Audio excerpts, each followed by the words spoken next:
পরিস্থিতিটা তৈরি করেছেন আমাদের রাজ্যের শাসক দলের সর্বোচ্চ নেতা। তাতে মুখ্যমন্ত্রীর অফিস থেকে তাকে ফোন করে সন্তুষ্টি জানানো হয়েছে। তার অর্থ কি?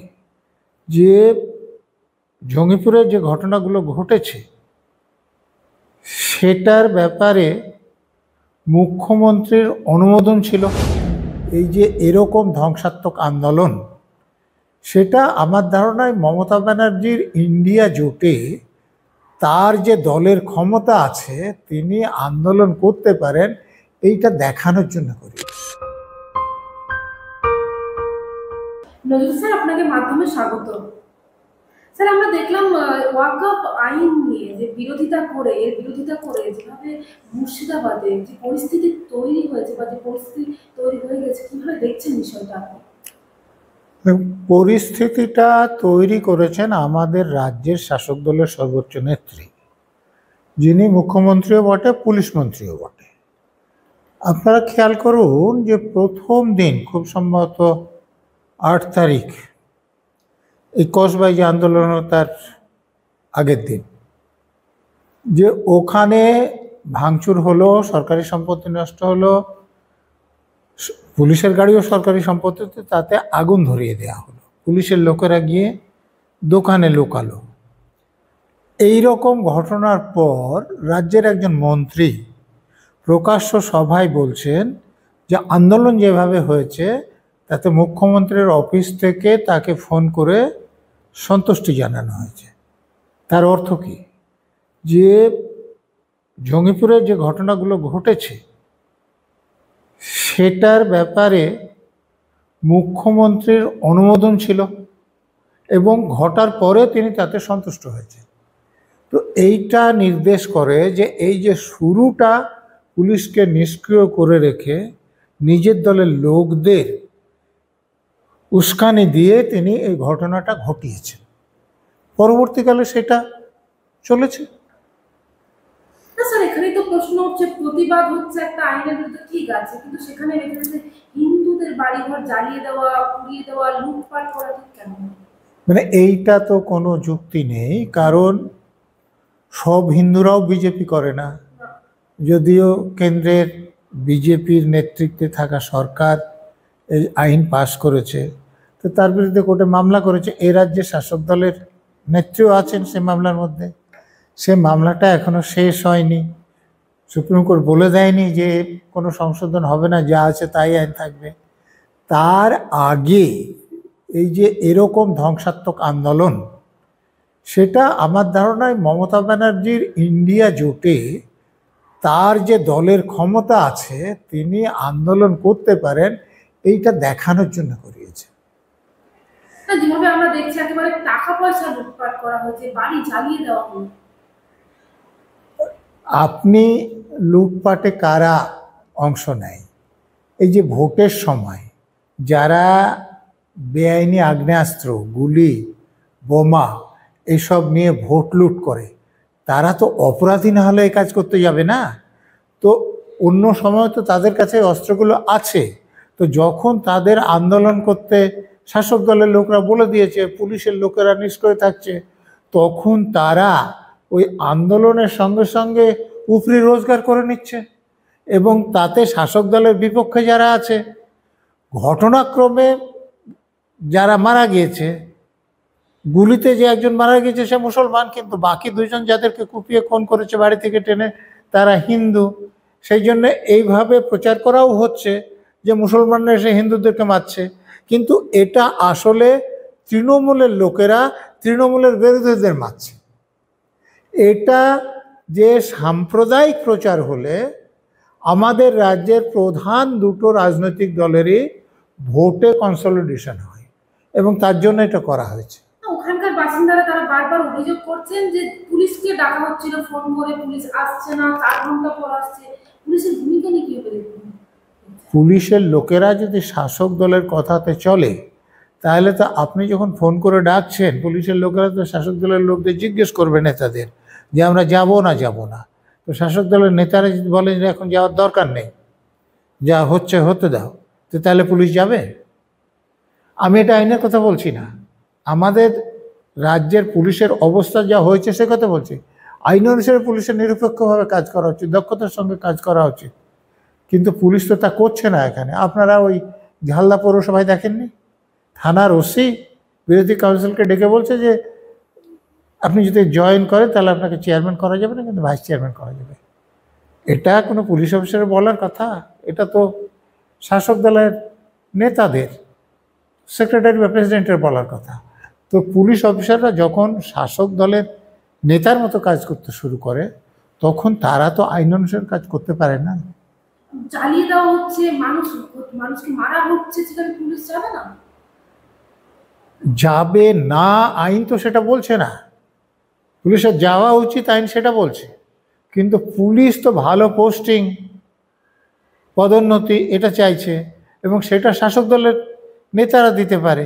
তো তারা যখন মানা করছে বা চুপ করে থাকতে বলছে তখন তারা কি করে করে?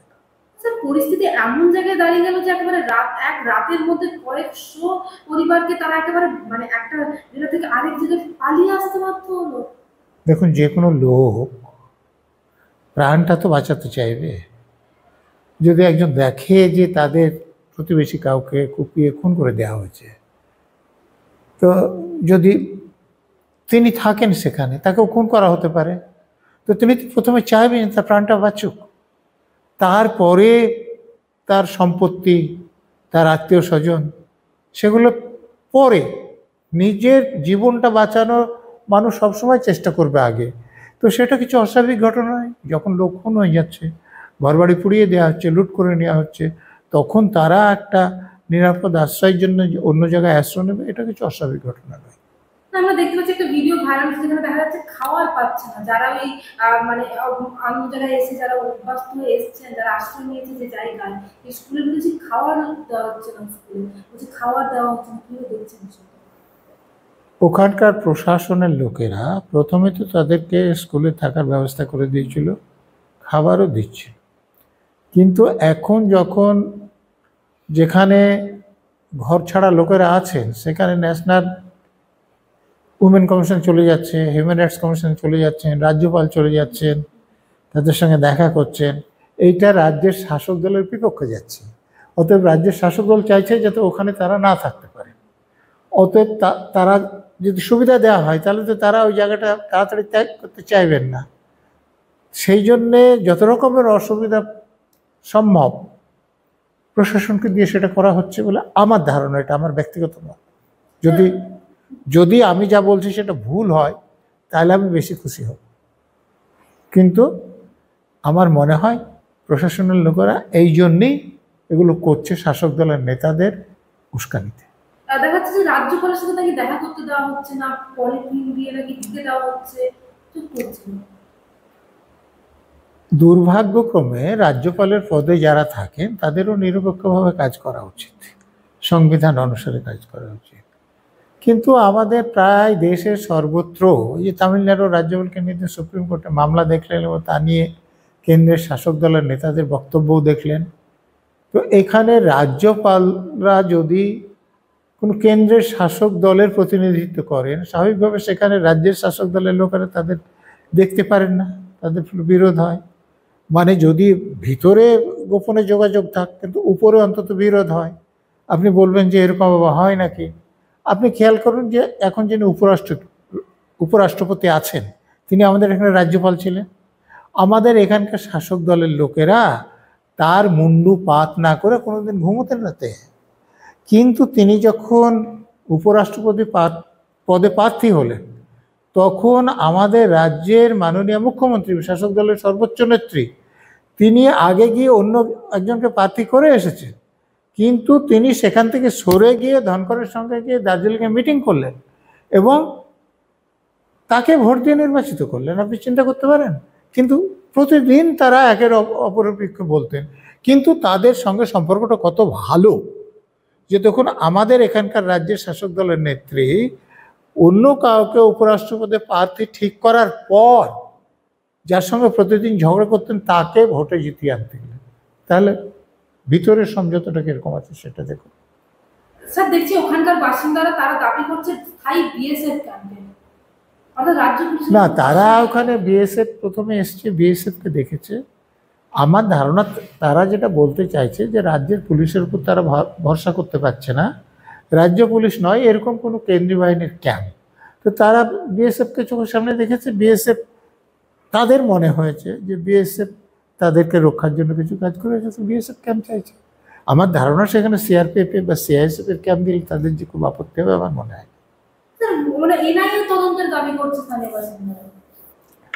আমিও তো মনে করি যে এনআইএ তদন্ত হওয়া উচিত।